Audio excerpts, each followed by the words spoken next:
Pues les doy las gracias a nombre de la coordinación de la Maestría en Enseñanza de Estudios Literarios por estar acá en nuestra última sesión del Seminario Interdisciplinario de Lenguaje y Cultura Escrita, en el que nos acompaña la maestra Alma Mejía, profesora titular de la Universidad Autónoma Metropolitana Iztapalapa.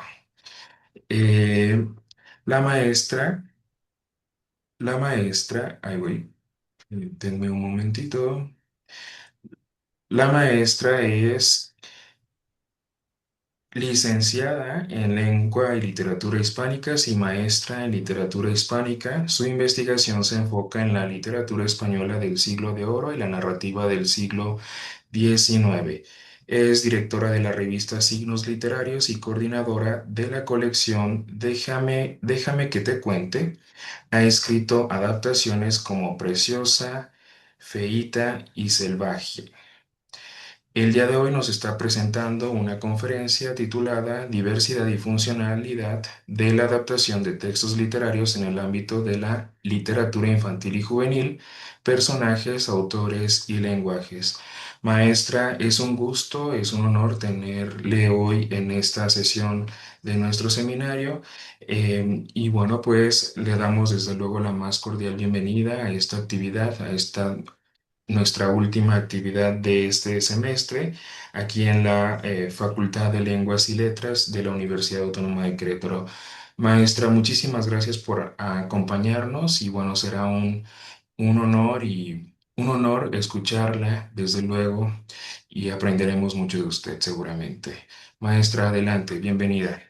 Muchas gracias. Pues para mí un gusto estar aquí con ustedes. Yo siempre voy con mucho gusto y mucho agradecimiento a la Universidad Autónoma de Querétaro, que he estado ahí varias veces con ustedes y admiro también mucho toda su labor como licenciatura y como facultad. Entonces, muchas gracias por darme la oportunidad de tener esta conversación con ustedes. Bueno, como ya lo anunciaron, el tema de esta charla son las adaptaciones de textos literarios, que sabemos nosotros que es un tema de larguísima trayectoria, ¿no? Y bueno, sabemos también que hay muchas clases de adaptaciones. Ahora en nuestros tiempos, bueno, ya desde hace muchas décadas, las adaptaciones al lenguaje cinematográfico o televisivo han sido pues uno de los temas eh, más trabajados y más presentes dentro del ámbito de las adaptaciones de textos literarios, ¿no? Yo voy a hablar sobre las adaptaciones de textos literarios y en algún momento también tocaré el punto de textos históricos para lectores jóvenes. Em, bueno, empiezo entonces sin más. Eh, Habrá que empezar diciendo que dentro de los estudiosos y aún del público general, lectores en general, que frente a las adaptaciones existen al menos dos posiciones, ¿no? Quienes no consideran válidas, necesarias o útiles las adaptaciones, y quienes sí les conceden utilidad y beneficio para cierto tipo de lectores. Dentro de otras variedades, entre estos dos polos, hay incluso quienes las consideran pues con efectos nocivos sobre la lectura y el gusto literario. Em, Voy a citar a Pedro Cerrillo Torremocha, que es pues el gran especialista en la literatura, fue, ¿no? El gran especialista en el ámbito español sobre la literatura infantil y juvenil y que ha hablado también sobre las adaptaciones, que dice, lo cito a él: hay especialistas que afirman que si los clásicos no son accesibles a los niños y a los adolescentes, hay que adaptarlos. Pero hay otros que por el contrario opinan que los clásicos son intocables y que hay que leerlos cuando se puedan leer. Es decir, que pues estas dos posiciones, pues digamos, encontradas, ha habido un diálogo y un intercambio de opiniones durante muchas décadas. Creo que incluso agudizada en las últimas décadas, en donde la producción original de lecturas, de libros para niños y jóvenes ha ido creciendo de manera muy significativa. Entonces, pues hay quienes opinan que si tenemos tanta literatura escrita para niños y jóvenes, pues no tendría sentido entonces ya seguir adaptando clásicos, puesto que formar lectores, formar hábitos lectores y competencias lectores en las edades tempranas hará que estos lectores lleguen más rápidamente y mejor preparados a la lectura de los clásicos en sus formas originales, ¿no? Por supuesto, tenemos que agregar ahí un dato y es que muchos de los que se consideran clásicos infantiles y juveniles han sido escritos en lenguas que no son el español, ¿no? Y por lo tanto, ya partimos de que tenemos una lectura, digamos, de segundo grado, como diría Genet, porque leemos traducciones, ¿no? Es decir, aunque sean textos, originales, que no tienen recortes y otro tipo de adaptaciones de las cuales vamos a hablar más tarde, ya estamos leyendo una traducción, ¿no? Eh, Salvo el caso de los lectores cuyas competencias es en una lengua extranjera, pensemos en el inglés o en el francés, los más usuales en nuestro país, les permitirían leer versiones originales en una edad, digamos, temprana de la adolescencia o de la primera vida adulta, ¿no? Eh, quiero mencionar, pues, los nombres de algunos autores que han estudiado, han definido a la LIG y que mencionan a las adaptaciones como una vía de acceso para formar lectores de alta competencia. Entre ellos encontramos a Carolina Toral, Carmen Bravo Villasante, evidentemente, Teresa Colomer, Rosa Navarro Durán, que además es una adaptadora muy prolífica de clásicos. Hace algunos años que no veo nuevos títulos, pero durante al menos 2 décadas se dedicó a producir muchas adaptaciones. El Pedro Cerrillo Torremocha, el que ya he citado y que además voy a seguir citando en esta plática, Rosa María Postigo y algunos otros, ¿no? Eh, desde mi perspectiva, pues las adaptaciones son propuestas de lectura, reescrituras, como lo definió Genet, ¿no? Como las definió Genet. Reescritura y traslación de un texto, esto también es una adaptación, también podríamos definirla así, como la reescritura y traslación de un texto que no fue escrito para el público para el cual está siendo adaptado. Cada, cada adaptación implica una propuesta lingüística, léxica y estructural para llegar de la mejor forma a su lector implícito, ¿no? Es decir, que el adaptador considera todos esos aspectos para hacer llegar el texto al público que tiene en mente, ¿no? Se considera a las adaptaciones como un proceso de desarrollo de la historia de los personajes y de los lenguajes, en el cual se encuentra siempre hacia el final la figura del lector, ¿no? De ese lector implícito que en este caso los lectores jóvenes, ya sea niños o sea adolescentes, digamos de la adolescencia temprana, que tienen ciertas características de desarrollo lector. No se trata solamente en la adaptación de clásicos de clásicos o no clásicos, porque también podemos adaptar textos que no pertenecen al canon literario de una época determinada. eh, digamos, en otro tipo de adaptaciones, el público lector no tiene características difusas y probablemente, perdón, me desconcerté un poco, em, que no son fáciles de identificar y generalizar. En cambio, en las adaptaciones para público infantil y juvenil, sí tenemos características que conocemos en una generalidad, aunque debemos reconocer que también esos lectores de la literatura infantil y juvenil tienen características desiguales, es decir, no son tampoco un universo homogéneo. La adaptación como modificación de una obra para que ésta sea entendida y disfrutada, digo yo también, disfrutada por un público diferente para el cual fue escrita, ¿no?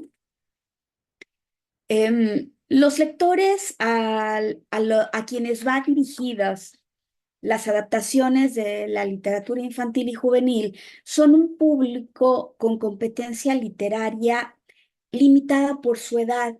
No quiero decir con esto, y tampoco ninguno de los que hablan de este proceso de aprendizaje lector se refiere a esas capacidades limitadas como un rasgo negativo, sino más bien en proceso, ¿no? Es decir, que las competencias literarias están adecuadas a la edad y el aprendizaje de este público lector, ¿no? Y por la poca experiencia lectora, porque es una experiencia lectora que están adquiriendo, ¿no? Son lectores en periodo de formación educativa, ¿no? Lectores, dice Cerrillo, que aún no han finalizado el desarrollo de sus capacidades comprensivas, no pensando en competencias lectoras como todo ese conjunto de habilidades, no solo para decodificar un texto, sino también para entenderlo y disfrutar. Digo yo con todo esto que el adaptador es ante todo un lector, ¿no? En primera instancia, el adaptador se define como un lector y podríamos decir, pues como un lector entusiasta, ¿verdad? Porque si se está comprometiendo con la realización de una adaptación es porque gusta de un texto determinado, ¿no? Que escoge para ser adaptado.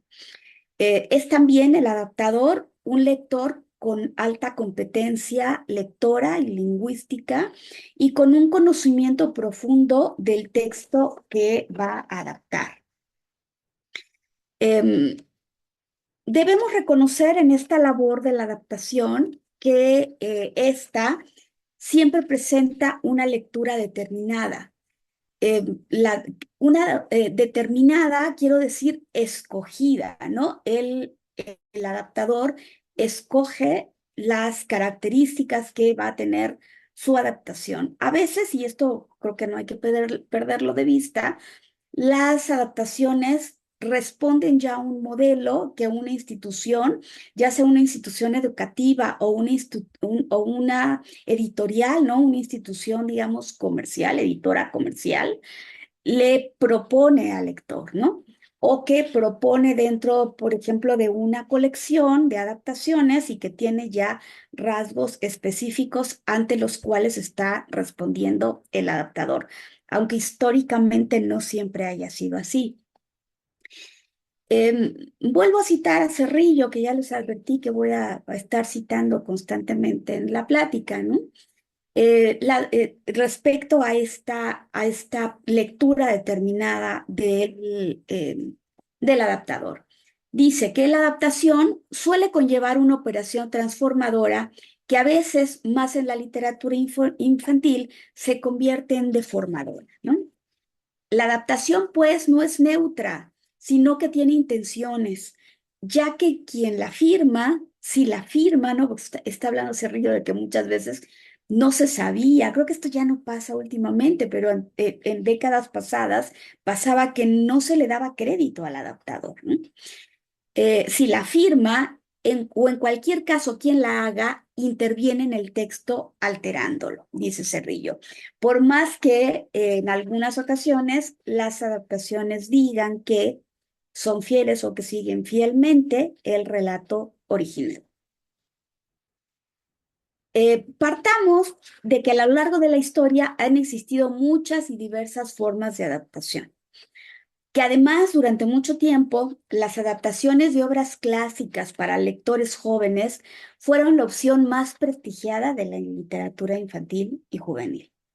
Las adaptaciones y versiones resumidas y adaptadas en muchos sentidos, de textos como Robinson Crusoe, La Isla del Tesoro, Los viajes de Gulliver, Alicia en el País de las Maravillas, Peter Pan, Pinocho, La cabaña del tío Tom, se constituyeron en canónicas durante muchas décadas. Lo mismo sucedió con los textos que se consideran fundadores de una tradición literaria prestigiada, como El Quijote o la Ilíada y la Odisea o la Divina Comedia, ¿no? Es decir, estos textos que aunque representan una dificultad lectora sumamente compleja, fueron adaptados y siguen siendo adaptados para públicos infantiles y juveniles como parte fundamental de un aprendizaje literario, ¿no? Por ejemplo, la lectura del Quijote, ya sea en adaptaciones o en extractos, en fragmentos, ha sido muy cuestionada en todas partes del mundo hispánico, ¿no? Porque no solamente se pensó en el Quijote para ser adaptado como un texto que pudiera ser divertido para los públicos de tempranas edades, sino también como un texto donde se debería aprender la manera correcta de hablar, ¿no? Y esto provocó incluso durante muchas décadas, y hay mucha gente que lo testifica, rechazos hacia el texto, ¿no?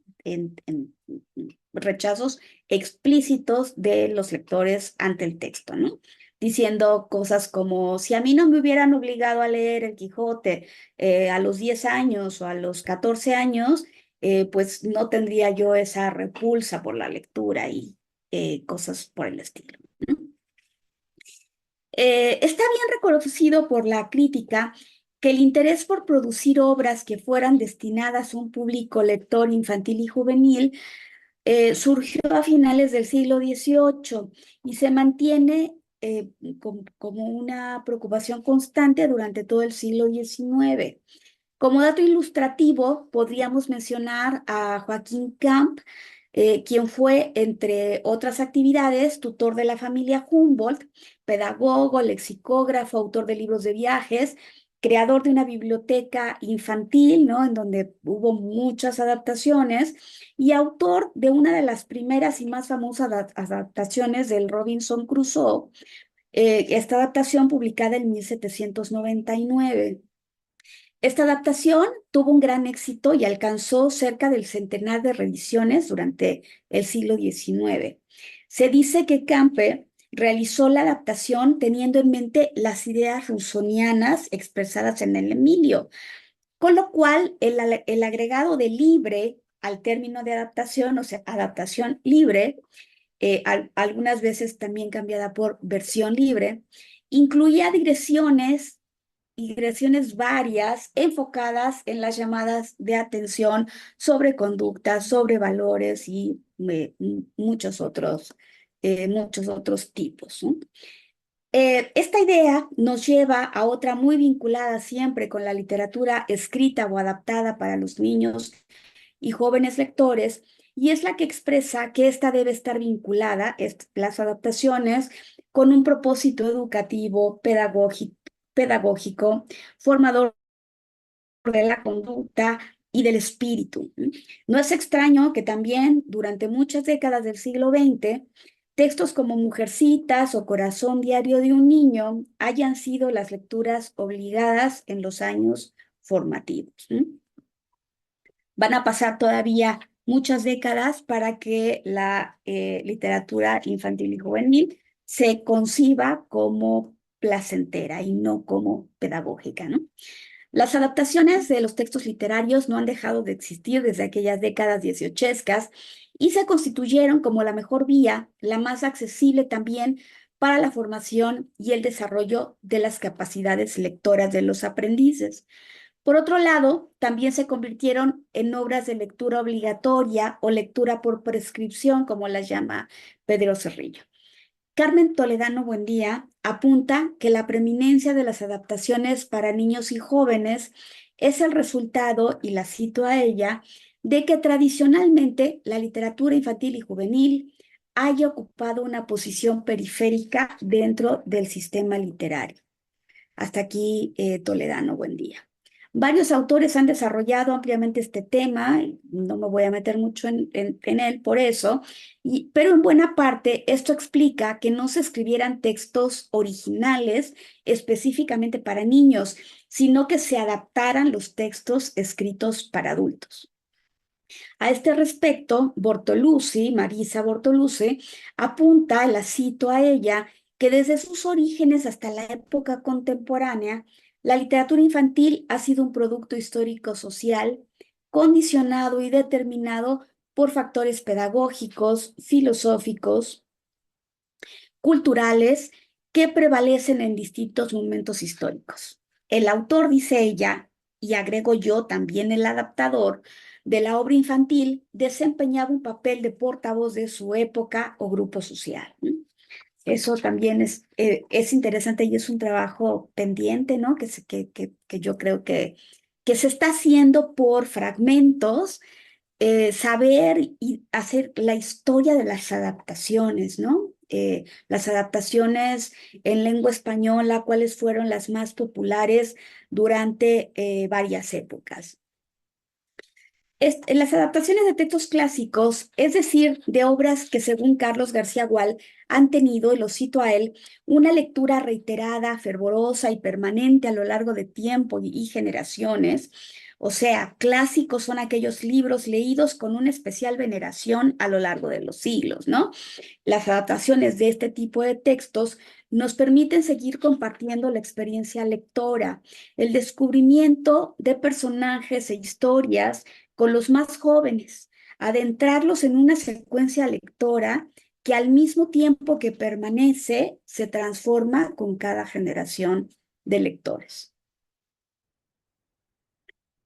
Eh, las bondades Las bondades de la lectura de estos textos por parte de los jóvenes lectores, y estoy citando ahora a Cerrillo, en aras de alcanzar una mayor competencia lectora y literaria, es un tema casi tan clásico como las propias obras, con diferentes matices como la edad, qué edad es más apropiada, si se debe proponer su lectura con carácter obligatorio o voluntario, si se han de ser contextos completos o adaptados. Lo cierto es que estas lecturas, sigue diciendo Cerrillo, deben llegar en la edad y momentos adecuados. Cuando el lector haya alcanzado un cierto grado de madurez y capacidad analítica, tras una preparación lectora previa, puesto que no suelen ser obras de fácil lectura, ¿no? Hasta ahí Cerrillo. A partir de la defensa hecha en los renglones anteriores de las adaptaciones, quiero referirme a las diferentes formas en que se puede adaptar un texto literario y también, digo yo, textos de muchas naturalezas, no solo literarios. A partir de las propuestas de Genet, o sea, voy a pensar en esto, a partir de las propuestas de Genet en su famoso texto Palimpsestos, encontramos algunos términos adecuados para este asunto. Las adaptaciones son literatura de segundo grado, como él la llama, ¿no? Es decir, textos que han nacido a partir de uno anterior. Su noción de intertextualidad nos resulta adecuada, pues establece la relación entre un hipotexto y un hipertexto, ¿no? Un hipotexto es la fuente principal, original, primera, de la que derivan los hipertextos o textos segundos. En este caso, pues nuestro hipotexto siempre es la obra original, la narración o la poesía original que escribe un autor, no siempre dirigida para niños, o en el mayor de los casos no dirigida a los niños y jóvenes, y el hipertexto es la adaptación resultante, ¿no? La adaptación, también llamada por Genet reescritura, ¿no? Siempre es una reescritura, puede usar diversos procedimientos desde la perspectiva del teórico francés: la apropiación, la transposición, la imitación y la condensación, ¿no?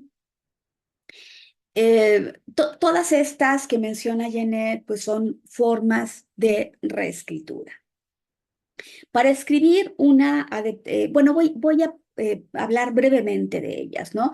La apropiación, dice Genet, es una transformación simple o directa que consiste lisa y llanamente en decir lo mismo de otra manera, ¿no? Es el mecanismo base de la literatura en segundo grado. Un autor se apropia conscientemente de una obra anterior para construir su propio discurso.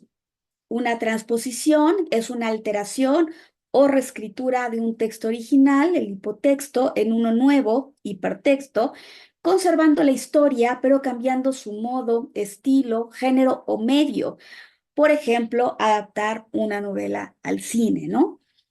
Genet clasifica la transposición en transformaciones simples, como cambiar una parte o el tono, otras transposiciones semióticas, como cambiar de lenguaje, ¿no? Como pasar del texto escrito a el texto audiovisual, ¿no?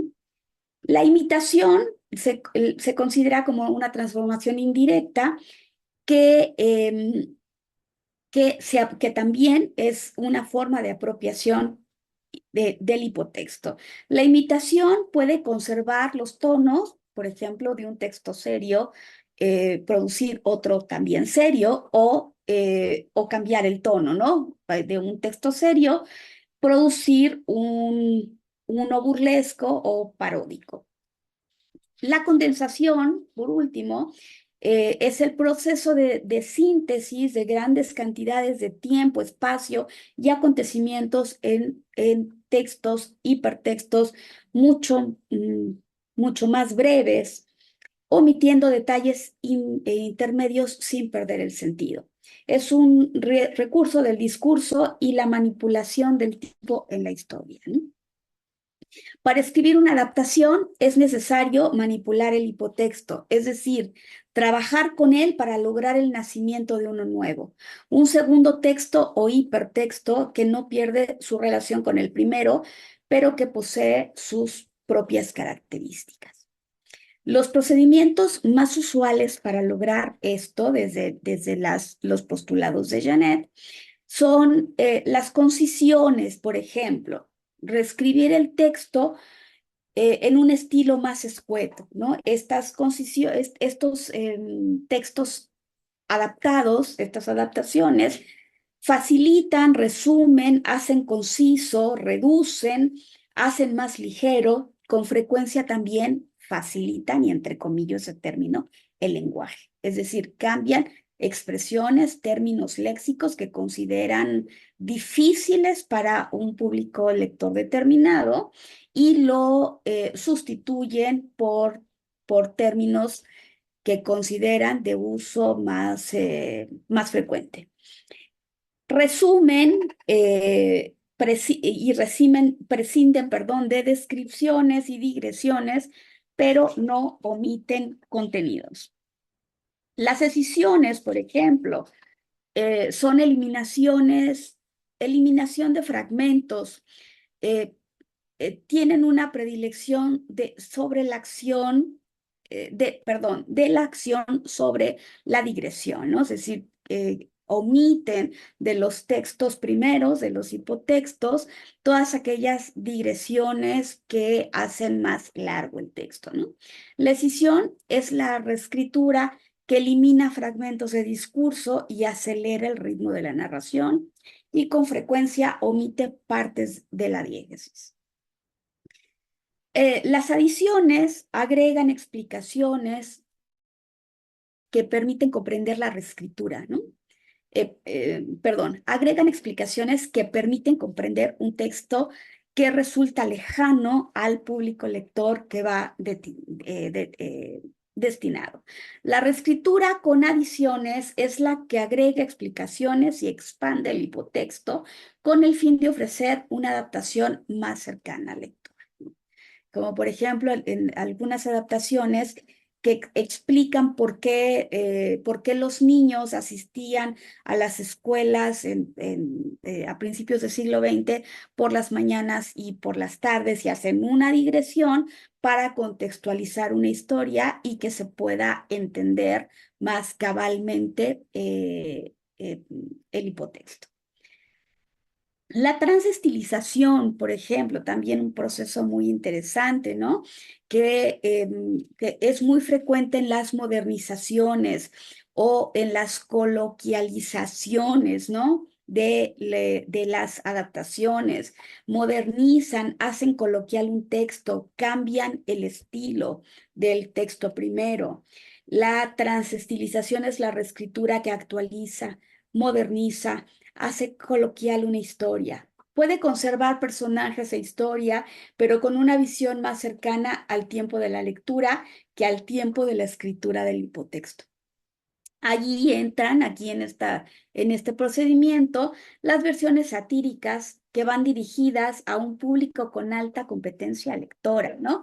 Por ejemplo, los cuentos en verso para niños perversos de Roald Dahl o los cuentos infantiles políticamente correctos de Finn Garner, ¿no? En donde ya hay una reescritura bajo otros ámbitos. Bueno, con esta introducción sobre las maneras en las que un adaptador puede acercarse a los textos primeros y, y postular una adaptación específica. Me gustaría ahora hablar brevemente, no sé de qué tanto tiempo estoy contando ahora. Maestra, el que usted necesite, estamos en realidad Muy bien, disponibles para eso. No muchas se gracias. preocupe. Bueno, me gustaría hablar ahora sobre la colección de adaptaciones que publicamos en la UAM Iztapalapa y que tengo el gusto de dirigir y que se llama Déjame que te cuente, ¿no? Esta colección. Las adaptaciones de Déjame que te cuente pretenden ofrecer a los jóvenes receptores una propuesta de iniciación a la lectura desde el ámbito académico. Están pensadas para acercar al público infantil y juvenil anécdotas, personajes y lenguajes que provienen de un texto primario, un hipotextos, ¿no? Como diría Jeanette, hasta ahora, hasta este momento, todos ellos literarios e históricos, a partir del cual se construye una narración atractiva y al mismo tiempo formativa. No somos los únicos que desde las universidades estamos proponiendo, ¿no? Un material de lectura para este público. Hay académicos que lo están haciendo en todas partes del mundo y ya habíamos dicho hace un rato el ejemplo de Rosa Navarro Durán, ¿no? Que ha sido como paradigmático en esto. Bueno, y diría yo que sí, no somos los únicos que lo estamos haciendo, pero sí quisiera decir que cuando todavía en las universidades mexicanas no se le dedicaba espacio, nosotros ya estábamos proponiendo esta colección. Empezamos en 2008, ¿no? Esa fue la fecha de nuestras primeras adaptaciones. Se busca con esta colección crear elaboraciones textuales que no agreguen o modifiquen elementos diegéticos ajenos al texto original y que conserven en la medida de lo posible sus particularidades lingüísticas, tanto en lo que se refiere al uso léxico, a las construcciones sintácticas y a las estrategias retóricas. De esta manera, no solo se acerca a los lectores tempranos a historias interesantes e inteligentes, sino también a un lenguaje particular con ciertas complicaciones que le exigirán un esfuerzo en la lectura, pero que a la vez lo acostumbrarán a procedimientos narrativos más trabajados y lo prepararán para acercarse a los textos originales unos años adelante. Yo diría que toda adaptación tiene ese propósito, ¿no?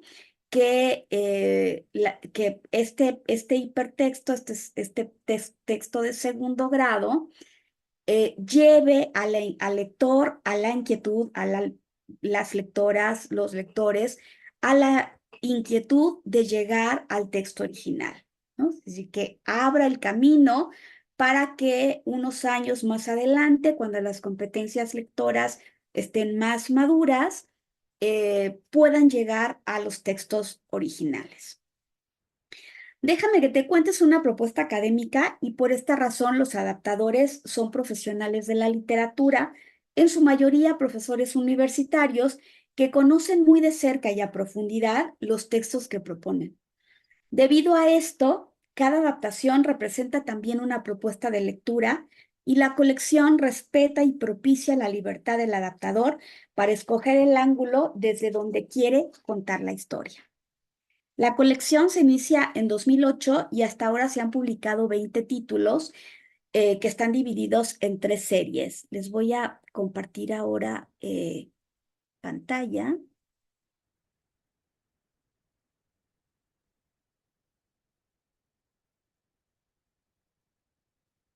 Ahí tenemos el listado de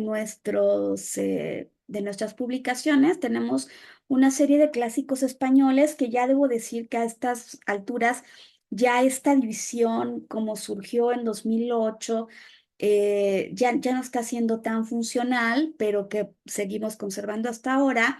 La serie de clásicos españoles, donde tenemos una adaptación del poema de Mio Cid, el caballero que mejor defendió su honor. Preciosa, la gitanilla del más especial donaire, basada en la gitanilla de Miguel de Cervantes. Melibea, pasión y muerte de una doncella, basada en la Celestina. Oriana, la sin par, basada en Amadís de Gaula. Bercebuey, contador de cuentos, basada en Calila Edina. Clamades, Clarmonda y el caballo de madera, basada en la historia del muy valiente y esforzado caballero Clamades y de la linda Clarmonda. El sabio Merlín, señor de los consejos, basado en el sabio Merlín, el baladro del sabio Merlín. Selvagia, la desventurada pastora, que es uno de nuestros últimos textos y que está además en formato libre, abierto en la plataforma de la UAM. Cualquier persona puede entrar a verlo, ¿no? Selvagia, la desventurada pastora, basada en los 7 libros de la Diana. Luego la serie de clásicos novohispanos con la aventurosa y atrevida entrada en la gran ciudad de Tenochtitlan, basada en la historia verdadera de Bernal Díaz del Castillo. William Lamport, rey de las Américas y emperador de los mexicanos. Este es un texto histórico basado en documentos de la Inquisición del Archivo General de la Nación. En defensa de una vocación, basada en la respuesta a Sor Filotea de la Cruz, de Sor Juana Inés de la Cruz. Cabeza de vaca, náufrago de nuevos mundos, basada en los naufragios de Álvar Núñez, cabeza de vaca. Gonzalo López de Haro, navegante y espía, basada en el breve informe de Gonzalo López de Haro. Este también es un texto histórico.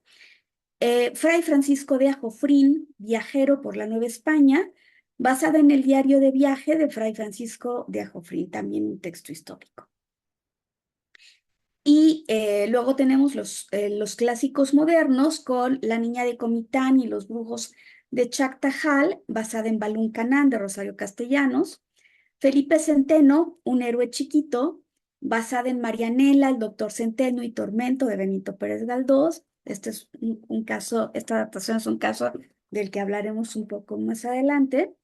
La nariz de Gogol, basada en La nariz y el diario de un loco, de Nikolai Gogol.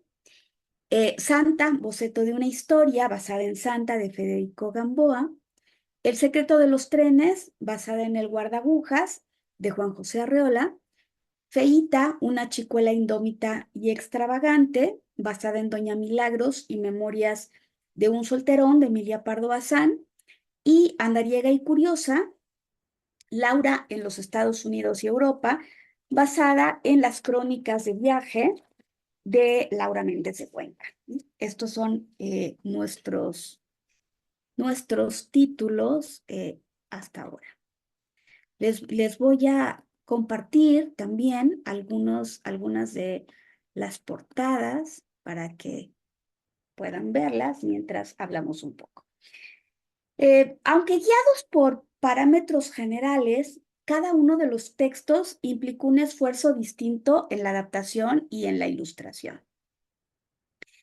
Em, Algunos de ellos, por sus cualidades específicas, permitieron conservar íntegramente el estilo literario original, como es el texto de Preciosa, basada en La gitanilla, Cabeza de vaca, en los naufragios, basada en los naufragios, La aventurosa y atrevida entrada, basada en la historia verdadera. En otros casos, la distancia cronológica y la especificidad, la especial, perdón, dificultad lingüística hacían necesaria una adecuación que permitiera transmitir mucho más cercanamente las preocupaciones del texto, sin que esto significara el abandono de ciertas expresiones y rasgos lingüísticos de los autores originales. Este es el caso, por ejemplo, del Mio Cid, basado en el poema de Mio Cid. En esta adaptación hay una reelaboración desde las propias formas poéticas, ¿no? Melibea, basada en la Celestina, basada en el Amadís de Gaula, ¿no? Que el estado incipiente del español en el momento de su escritura hace lejano muchas de las expresiones lingüísticas.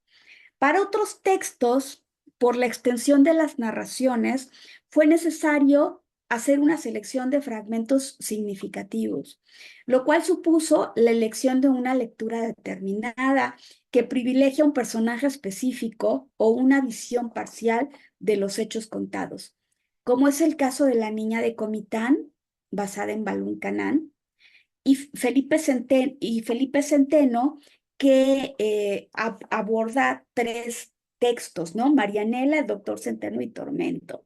El adaptador siguió al personaje, no siguió las historias completas, sino la evolución de un personaje a lo largo de estos tres textos.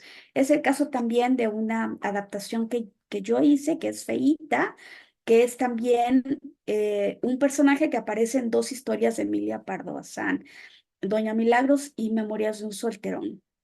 Y aunque a primera instancia pudiéramos pensar que cómo un par de novelas tan densas, interesantes, pero densas, del siglo XIX, de Emilia Pardo Bazán, que además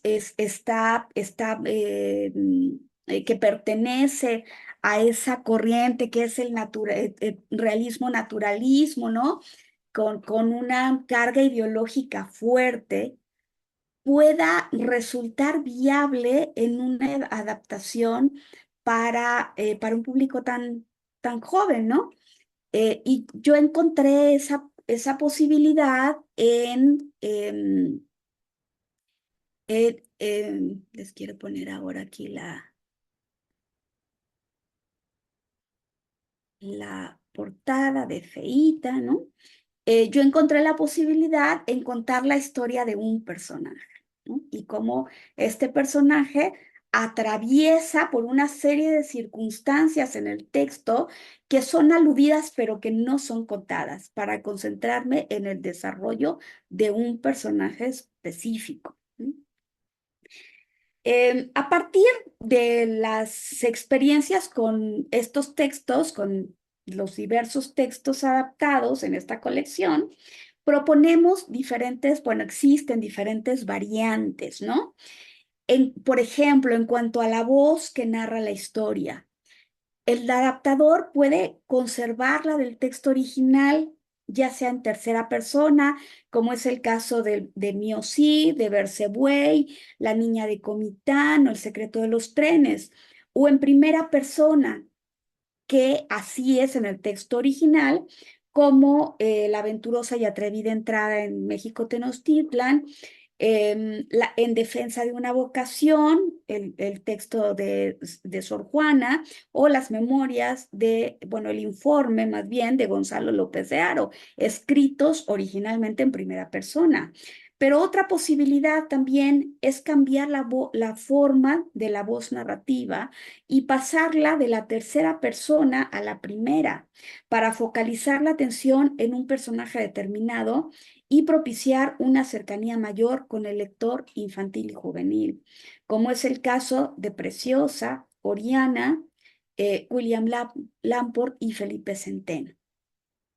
Algunos textos, debidos a la distancia cronológica y cultural que separa el momento de su escritura de nuestros días, ha hecho necesario que exista una voz que explique, una voz que no es la del autor, que es la del adaptador, que explique y ponga en perspectiva los hechos que se narran, una voz intermedia que sirva de enlace entre el texto original y los lectores jóvenes de hoy en día que ya no comparten las mismas ideas ni las mismas conductas.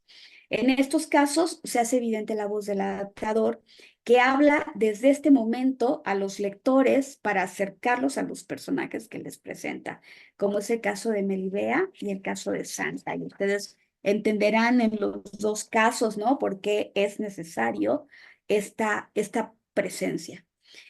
En cuanto a la extensión diegética que pretende abarcar la adaptación, hay algunos textos que por su extensión original pueden contarse de principio a fin, como por ejemplo, déjenme compartirles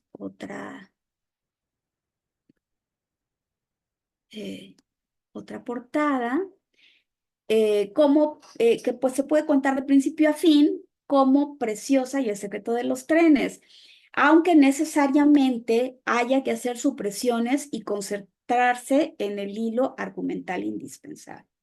En un segundo lugar, tenemos los textos que cuentan a grandes rasgos la historia completa del texto original, pero concentrados en el recuento de los hechos más significativos desde la perspectiva y la voz con la que se ha elegido narrar, como el caso de La niña de Comitán, Santa, En defensa de una vocación, Melibea o William Lampo. Como tercera opción, tenemos los textos que originalmente son muy amplios y que la adaptación elige presentar solo uno o algunos fragmentos de ellos, como el caso de Bercebuey, eh,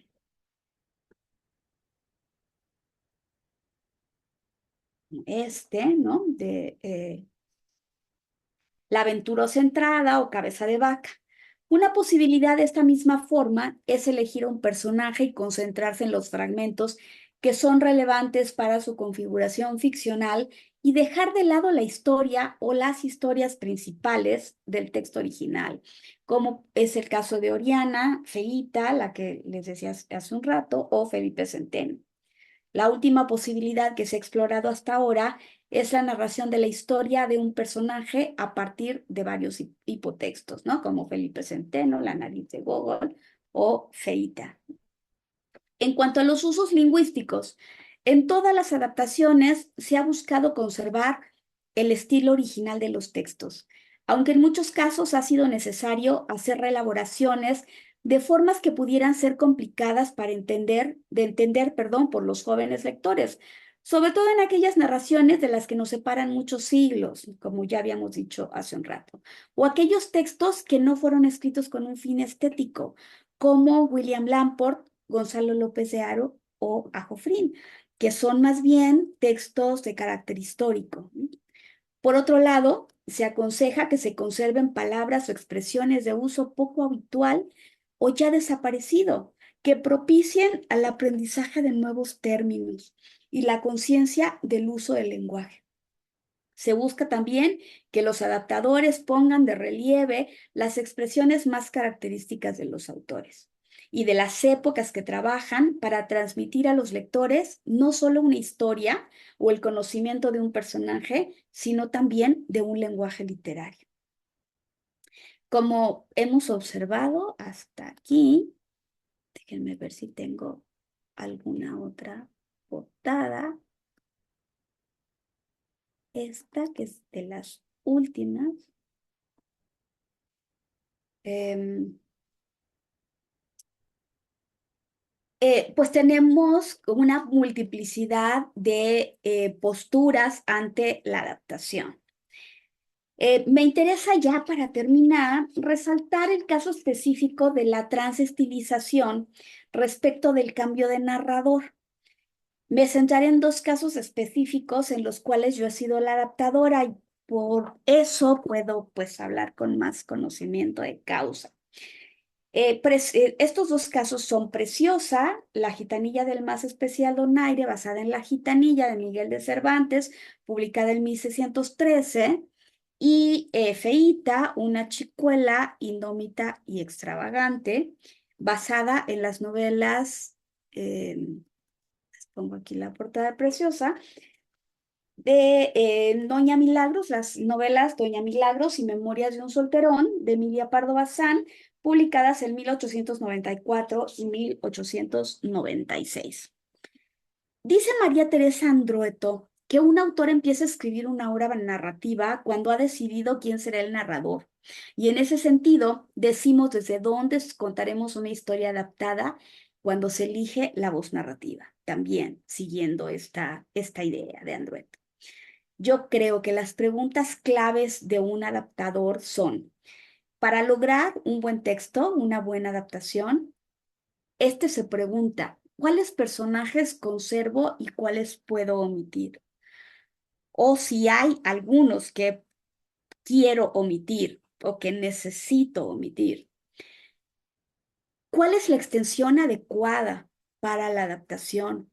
¿Desde qué voz y desde qué perspectiva contaré la historia?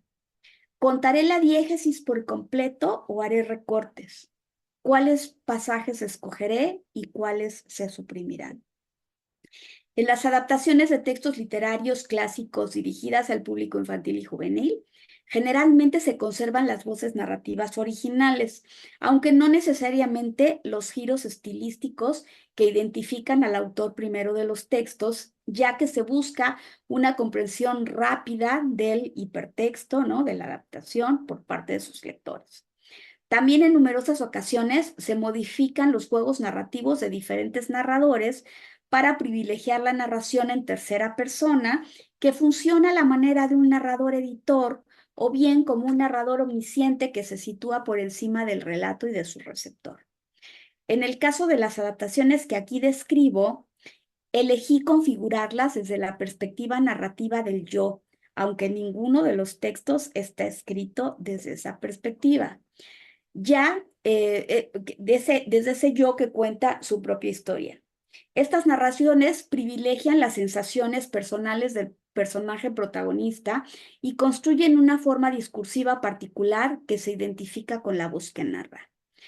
Y que ya además, pues varios teóricos de la LIG han visto cómo el lector joven se identifica muchísimo más eh, cercanamente con estas voces en primera persona, ¿no? Estas narraciones privilegian las sensaciones personales del personaje protagonista y construyen una forma discursiva particular que se identifica con la voz que narra. Estas estrategias buscan acercar de forma íntima al personaje protagonista con el lector implícito y hacerlo vivir desde la narración personal sus peripecias. En el caso de Preciosa, trasladé la voz en tercera persona de un narrador omnisciente y extradiegético hacia una voz en primera persona del singular que cuenta desde una perspectiva íntima e individual, aunque para hacer esa conversión debía apoyarme en los enunciados de un narrador impersonal. El caso de Feíta, y aquí les pongo la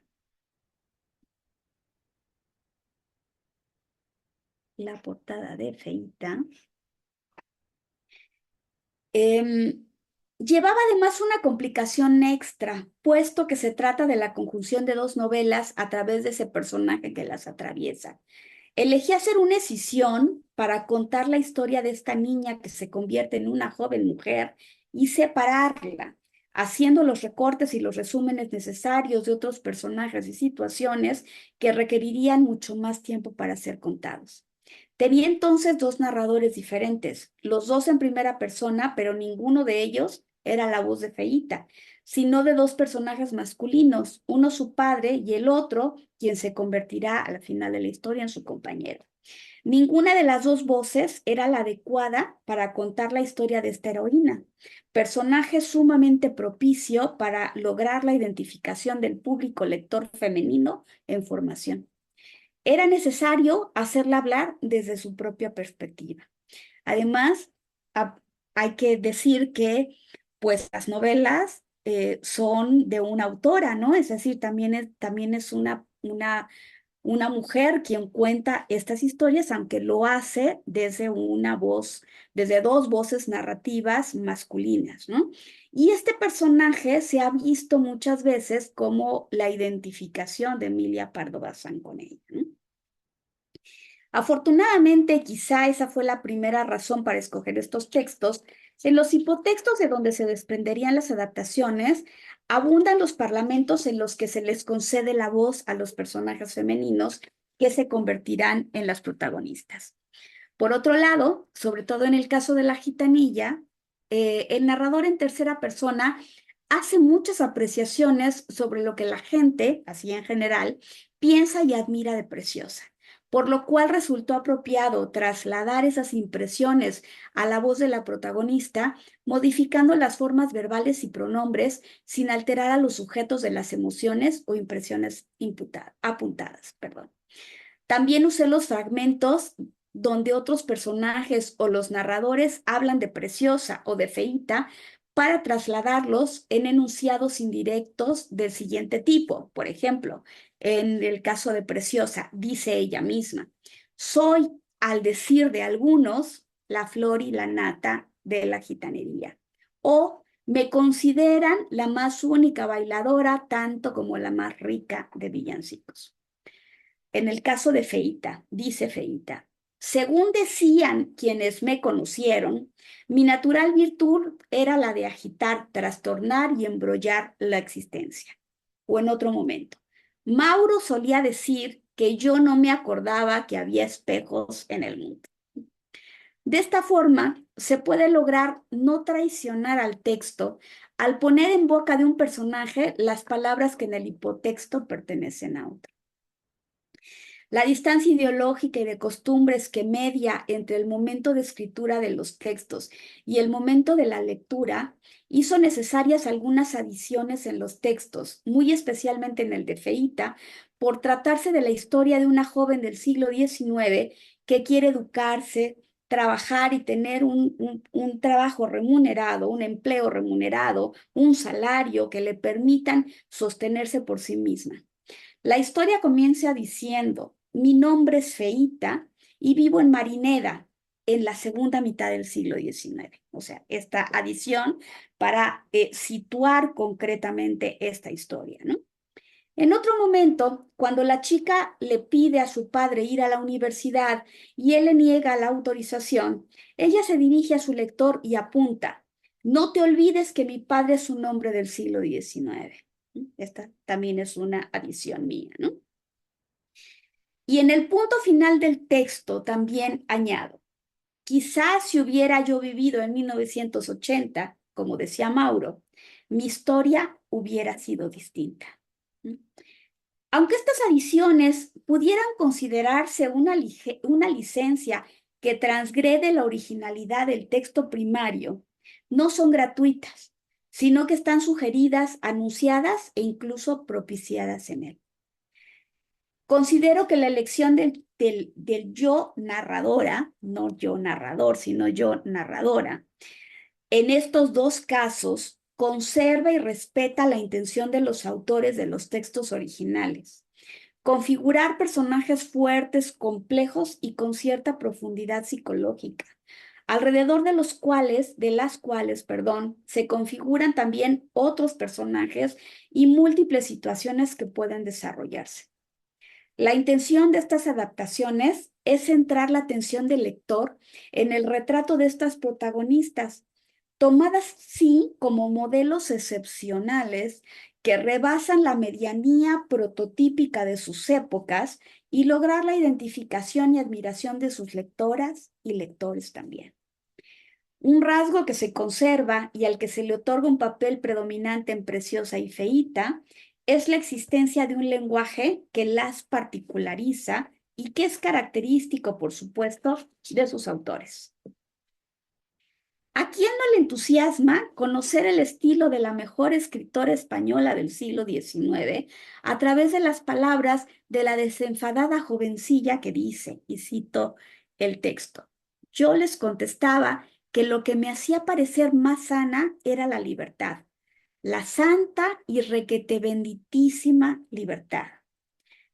O escuchar las palabras del más reconocido autor de la lengua española en la boca de la gitana adolescente que dice: mis danzas y cantos admiraron a quienes me observaban, pues bailé con tanta gracia y desenvoltura que tras los pies me llevaban los ojos de cuantos me miraban.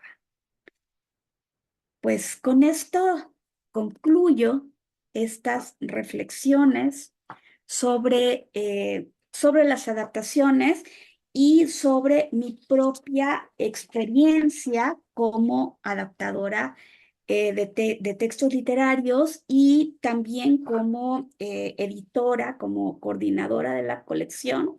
Déjame que te cuente, ¿no? Pues la propuesta que la Universidad Autónoma Metropolitana en su unidad Iztapalapa ofrece en este ámbito de la literatura infantil y juvenil. Muchas gracias por su paciencia, por escucharme. Maestra, de verdad que ha sido un gusto enorme, me parece, escucharle. Este, yo estuve maquinando como muchas cosas al respecto de esta experiencia y de estos procesos que usted vive como adaptadora. Eh, Solo que creo que lo más prudente para mí sería esperar al final para preguntarle. Vamos a abrir el espacio para que las personas que están ahí conectadas en Facebook y también para las personas que están acá en la sala puedan hacer comentarios y aprovechar esta oportunidad para conversar con usted, maestra. No sé si alguien de las personas que está por aquí gusta brindarle algún comentario o consultarle algo a la maestra Alma.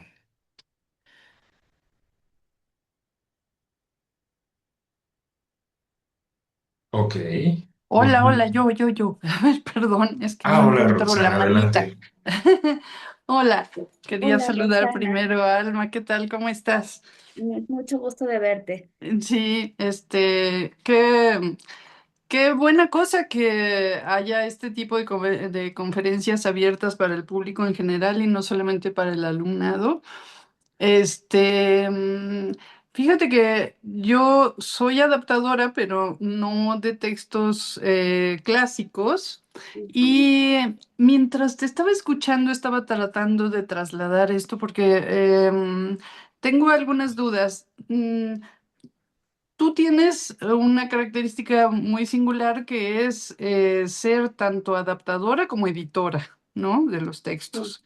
Ujú. Entonces, quería yo saber, trasladando tu saber a otros ámbitos, ¿qué te parece lo que ha ocurrido con textos, por ejemplo, de Roald Dahl, en que se han hecho estas adaptaciones por parte de editores que han modificado algunos términos que parecen ahora políticamente incorrectos?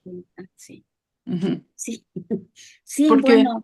ahí ya no Ujú. se trata de un asunto de facilitar la lectura o Ujú, de acercar textos que podrían resultar de repente inhóspitos ujú.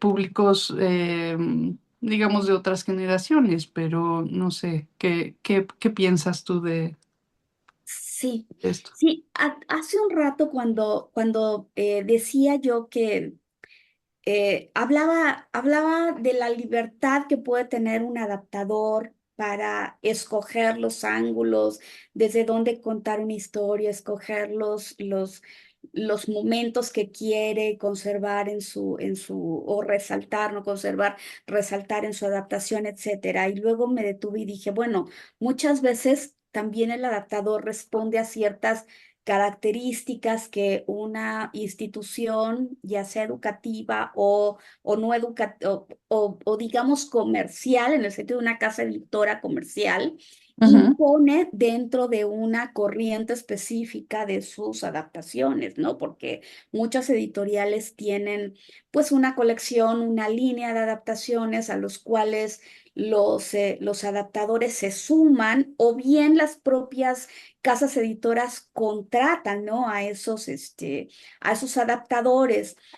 Yo, por ejemplo, hablo, digamos, desde la libertad que una colección como la que yo coordino le ofrece la institución universitaria, ¿no? ujú, ujú, Pero no en todos los casos es así. Entonces, efectivamente, es, este estas situaciones de modificación, tanto de expresiones como de temas que pueden tocarse o no tocarse, hablarse o no hablarse, dentro de los textos que se producen, adaptaciones e incluso los textos que se escriben originalmente para niños, ¿no?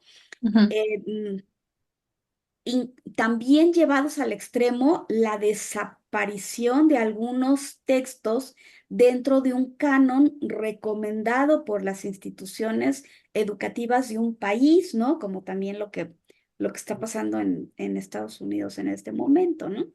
Y ujú, supongo que en otros países, no lo sé.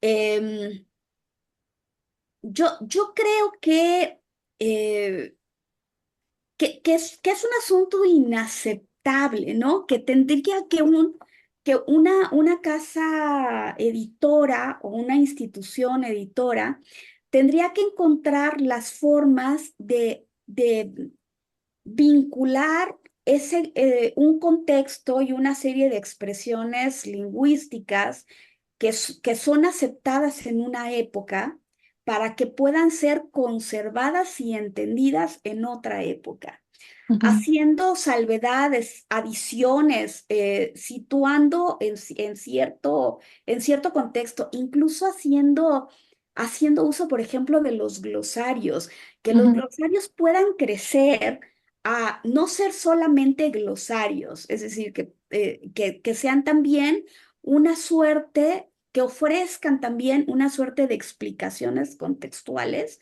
a ciertas expresiones o a ciertas situaciones, ¿no? ujú, En nuestro caso, nos encontramos con un texto como el de Fray Francisco de Ajofrín, que es un fraile que llega a la Nueva España y que ujú, describe lo que encuentra en la Nueva España. Y hay algunos términos despectivos ujú, que bueno, la adaptadora los conservó y explicó en su introducción y en el glosario eh, a qué responde, ¿no? A qué situación contextual de la época en la que escribe este autor responde.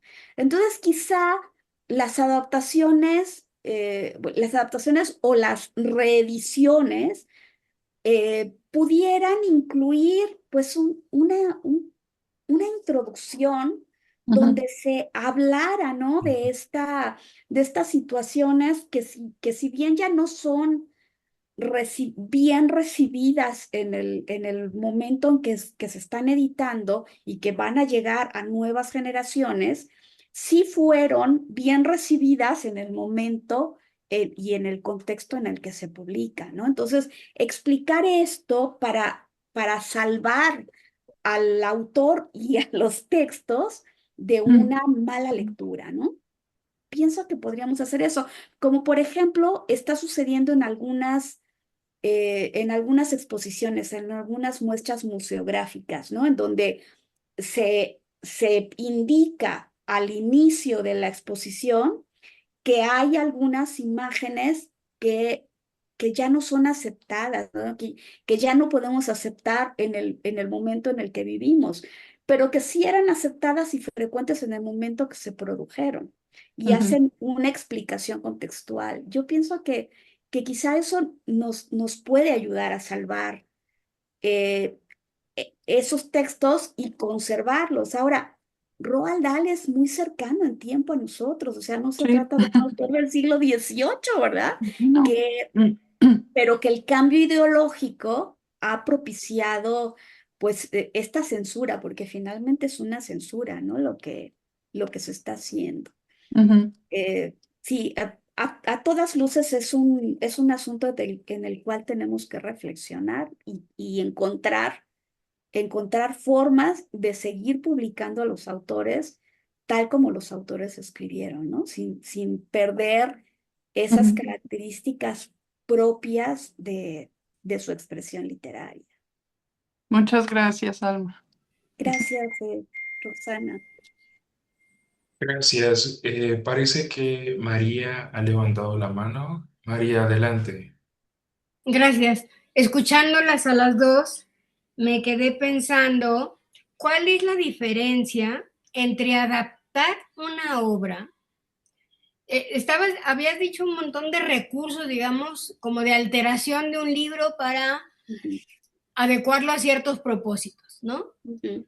Pero mmm, es legítimo, digamos, pensando en Roald Dahl, es legítimo, es válido, es lo mismo adaptar que censurar. O sea, si yo censuro, estoy haciendo una adaptación o, o simplemente estoy diciendo, oigan, de esto ya no se puede hablar de aquí en adelante y entonces ahora vamos a recortar todos los textos que son impropios para nuestra ideología de este momento, de este grupo. Ujú. Eso, eso es una adaptación. Yo diría que no, que es una versión censurada. Esas son versiones censuradas. Pero también es verdad, yo no conozco todo lo que se ha hecho digamos, legitimar esas censuras, porque sé que se ha hecho, que se han encontrado formas de adiciones y de supresiones para,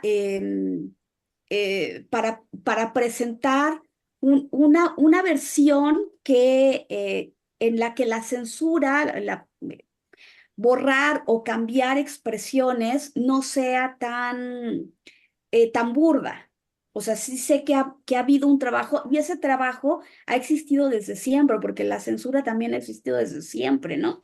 Entonces ya, por ejemplo, esa adaptación de la que hablaba yo de Robinson Crusoe, pues también tiene sus partes censuradas. Y también a veces algunas de esas adiciones que hace ese adaptador explica por qué esas partes tienen que ser censuradas. Pero ¿cuál sería qué me permitiría distinguir entre editar un libro para hacerlo adecuado a este presente o a este público y censurar un libro? Yo creo los mecanismos a partir de los cuales se hace. Es decir, si tenemos una versión en donde simplemente se han suprimido los fragmentos que se consideran inadecuados, pues tendríamos que decir que es una versión censurada.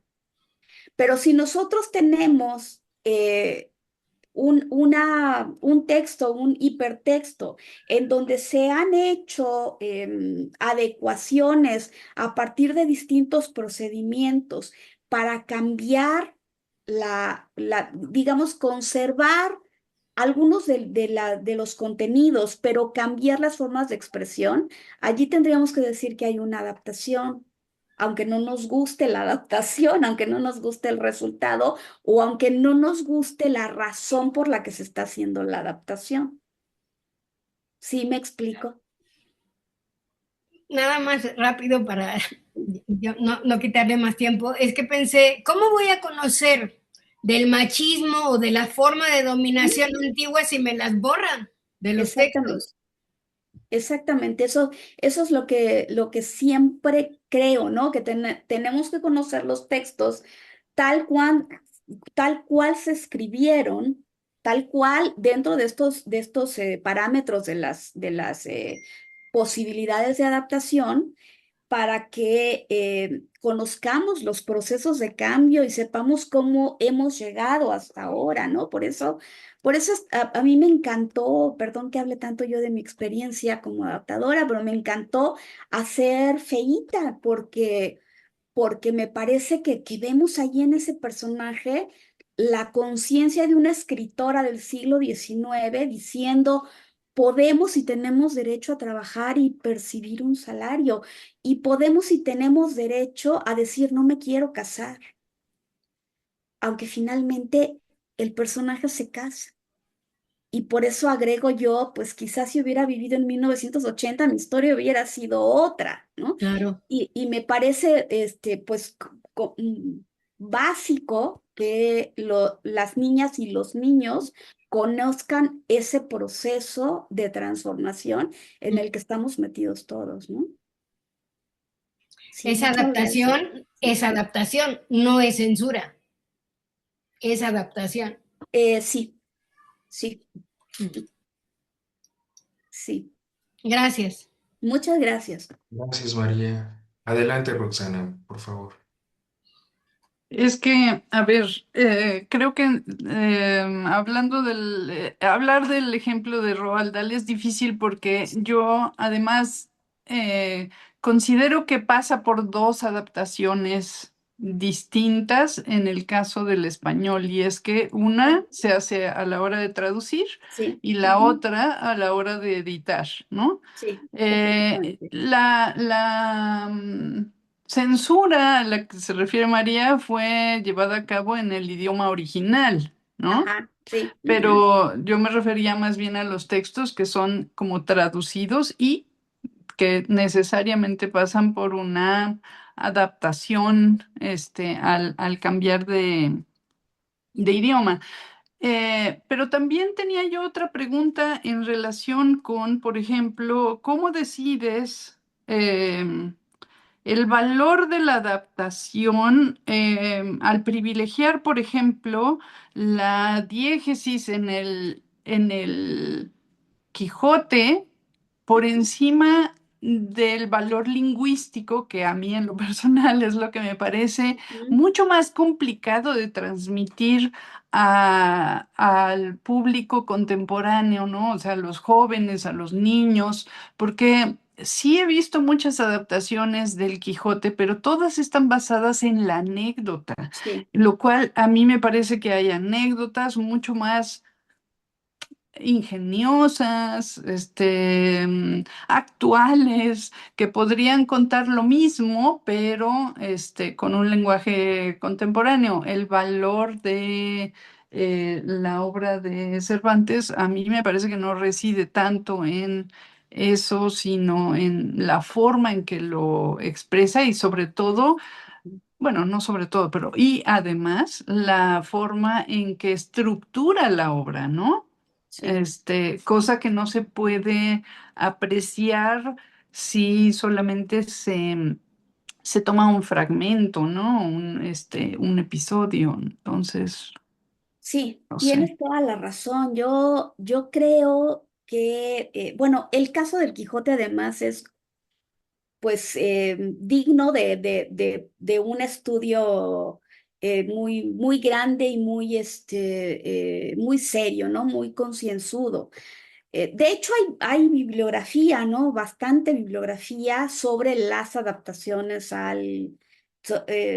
la Ligue del Quijote e incluso algunas adaptaciones para adultos, porque también existen, ¿no? Las adaptaciones para adultos. Una muy famosa de hace algunos años pues ya ni siquiera sé si llamarle adaptación, o sea, sí es adaptación en el sentido de reescritura, pero es también pues un proceso de traducción al español chicano, ¿no? Al español de los chicanos.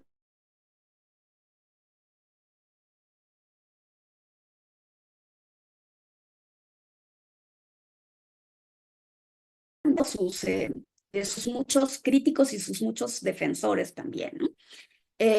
Entonces sí, es un caso muy especial, pero que se toca con otros textos también, en donde efectivamente se privilegia el, em, el sentido de la historia, de la diégesis. Se escogen, por ejemplo, en el caso del Quijote, pues ciertas aventuras paradigmáticas súper conocidas. Se transforman las voces, ya se borran los giros lingüísticos tan característicos, no solo de Cervantes, sino de los propios personajes. Algunas otras adaptaciones que no están tan mal logradas, que logran rescatar muchos de esos giros lingüísticos, pero que evidentemente sí siguen privilegiando la historia sobre, o sea, el fondo sobre la forma, ¿no? Yo creo que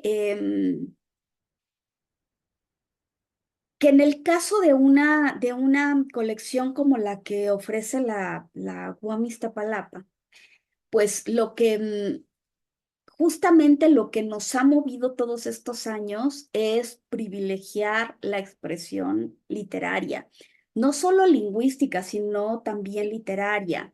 Digamos que lo que más trabajo cuesta y lo que menos logrado hemos son las cuestiones de estructura, porque en muchas ocasiones tenemos que recortar el texto, en la mayor parte de las ocasiones tenemos que recortar el texto y esto pues altera, por supuesto, la estructura original en la que fueron escritos.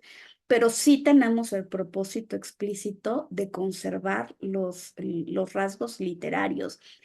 Por ejemplo, en la adaptación que se hizo del Calile Digna, que hizo Eloísa Palafox, una profesora mexicana, pero que trabaja hace muchos años en una universidad estadounidense, utilizamos colores para distinguir los niveles de narración, porque hay un narrador principal y luego hay relatos en cajas chinas, ¿no?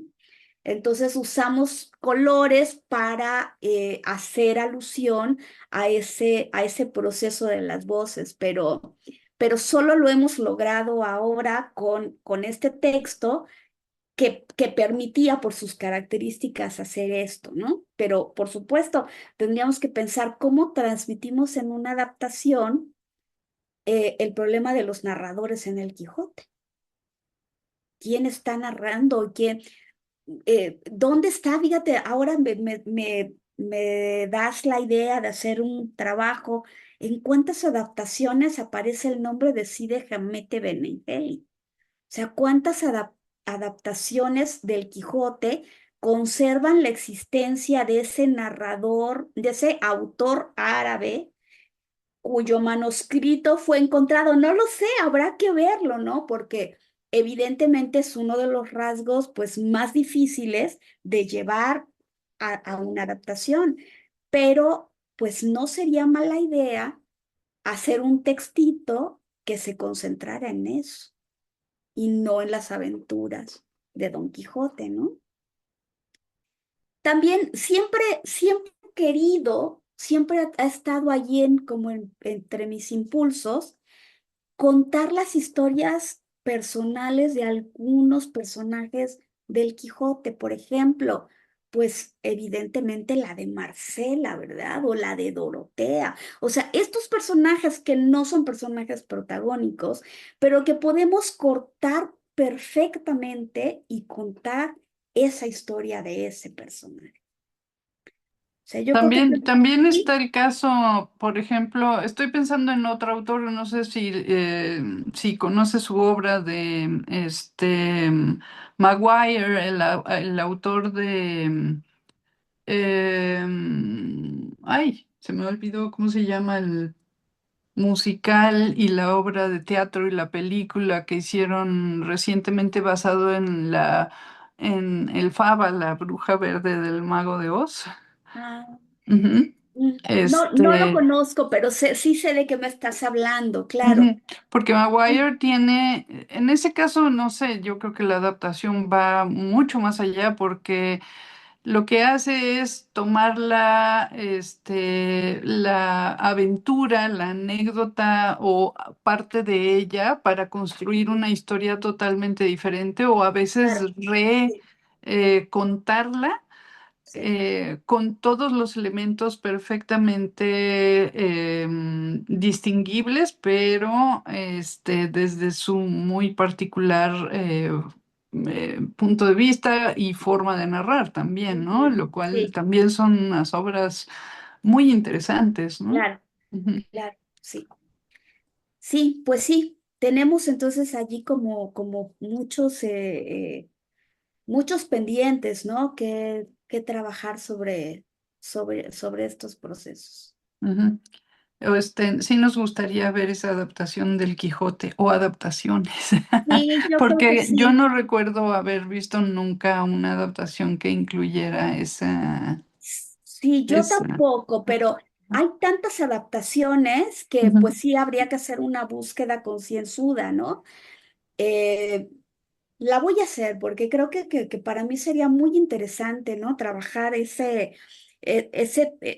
digamos, ya ni siquiera sé qué tipo de adaptación tendría que ser, pero rescatar esa parte, hablar de esa parte y contarla a ese público, ese público lector no experto todavía, ¿no?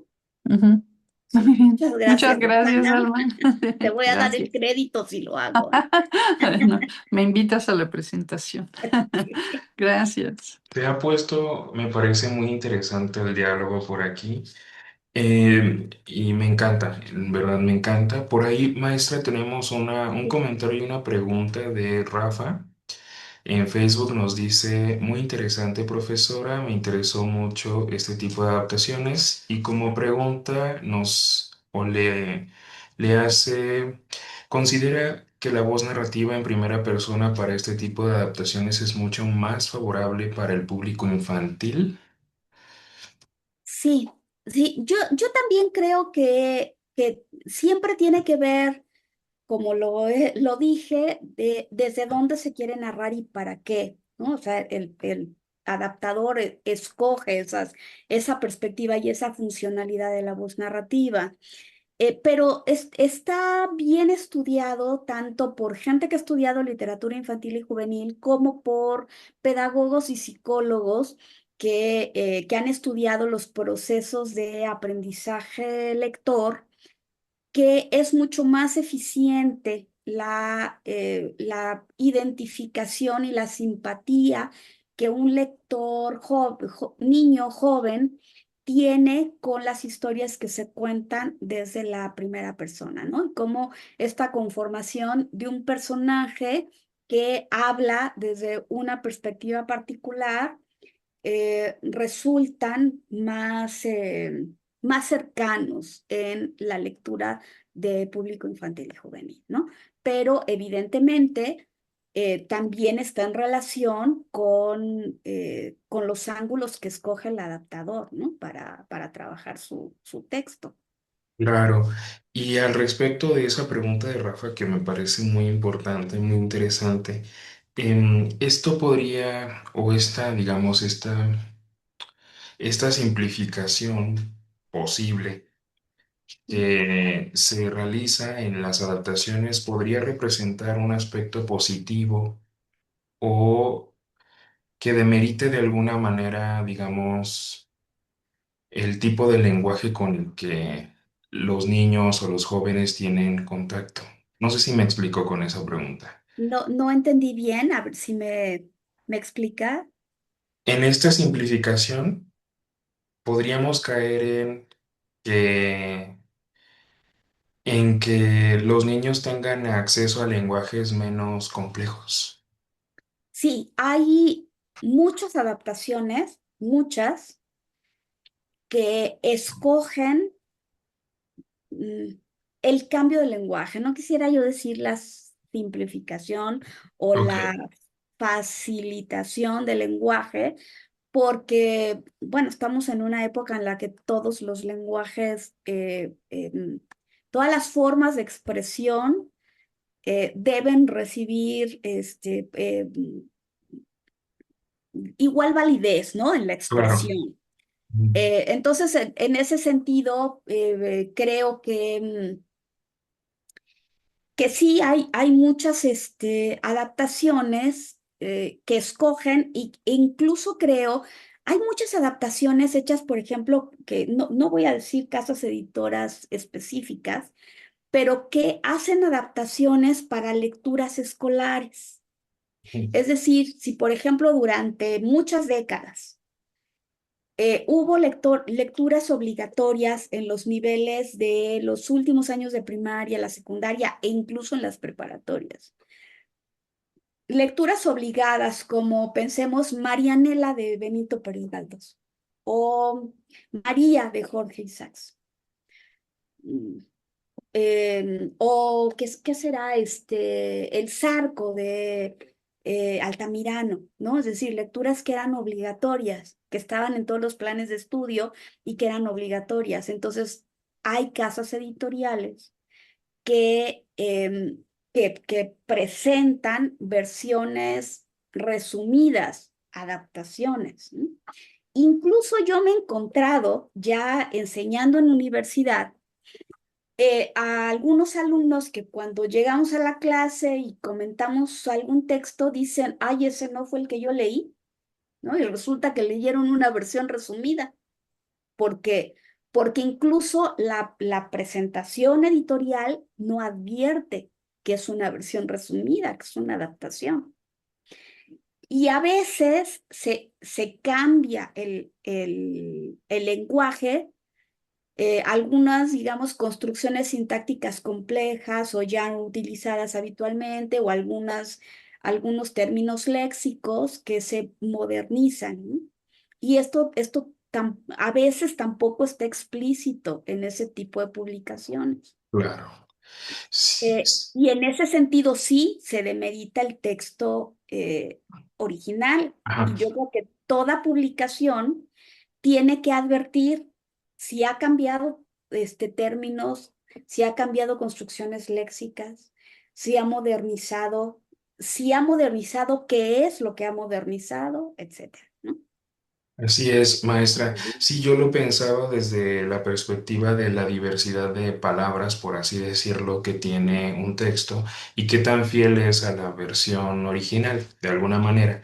Y también desde la perspectiva de que los niños o los jóvenes van desarrollando competencias lingüísticas y literarias que les permitan eventualmente leer textos más complejos, pues no sé si esta simplificación pueda apoyar hasta cierto punto, pero a su vez volver más complejo el proceso de que ellos puedan eventualmente leer textos más complejos. ¿Sí me Sí, explico? sí, yo creo que hay dos posturas básicas, aunque pueda haber muchas intermedias. Sí. Quienes dicen eh, que es bueno y que este tipo de adaptaciones, digamos que facilitan la comprensión lectora, en los primeros años Ujú. hacen que no abandonen los libros, ¿no? Es decir, que un lector pequeño, cuando se acerca a un texto que le resulta complejo, que le resulta difícil, lo Ujú. abandona, ¿no? Que entonces resulta contraproducente, que entonces facilitar, acercar a la expresión cotidiana estos Ujú. textos va a permitir que los lectores no abandonen y que vayan haciendo una competencia lectora en desarrollo, ¿no? Y que Ujú. entonces, y que también se cree un hábito de lectura y que esto Claro, les va a permitir en algún momento acceder a textos más complejos, porque exacto. además estamos hablando de años en los que no solamente existe el aprendizaje lingüístico, ¿no? Está también el Ujú. aprendizaje matemático, Sí, el aprendizaje motor, ¿no? El desarrollo motor, que todo está en relación con el desarrollo de las habilidades cerebrales que van a permitir después una mayor comprensión de textos complejos. Entonces dicen, sí, eso es bueno. Hay otra postura que dice, no es malo, porque al ofrecer siempre ujú, la expresión cotidiana en la que el niño, joven temprano, adolescente temprano, se expresa cotidianamente y oye expresarse a todas las personas a su alrededor, no permite que haya un crecimiento en el conocimiento lingüístico.